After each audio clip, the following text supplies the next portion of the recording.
ఈ కేసులో మెంచు చక్రయ్య గౌడ్కి మొత్తం 5గురు కుమార్తెలు ఉంటే 4 కుమార్తెలను ఒకే విలేజ్కి ఇవ్వడం జరిగింది.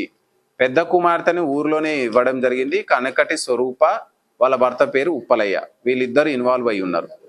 రెండవ కుమార్తె వేరే ఊరికి ఇచ్చినారు, వాళ్ళు ఈ కేసుకి ఎలాంటి సంబంధం లేదు. మూడవ కుమార్తె కనకటి సునీత, వాళ్ళ భర్త పేరు కనకటి వెంకన్న. A1 ఈ ఆధిపత్యం కోసం ఎవరైతే ఈ ప్లాన్ లో ప్రధాన ముద్దాయి ఉన్నాడో కనకటి వెంకన్న.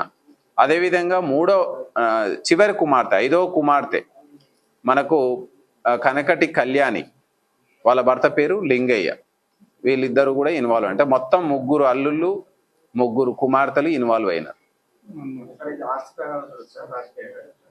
ఇది ఆస్తి తగాదాల కోసం కాదు, విలేజ్ లో తమ యొక్క సుప్రమసీ కొనసాగుతలేదు.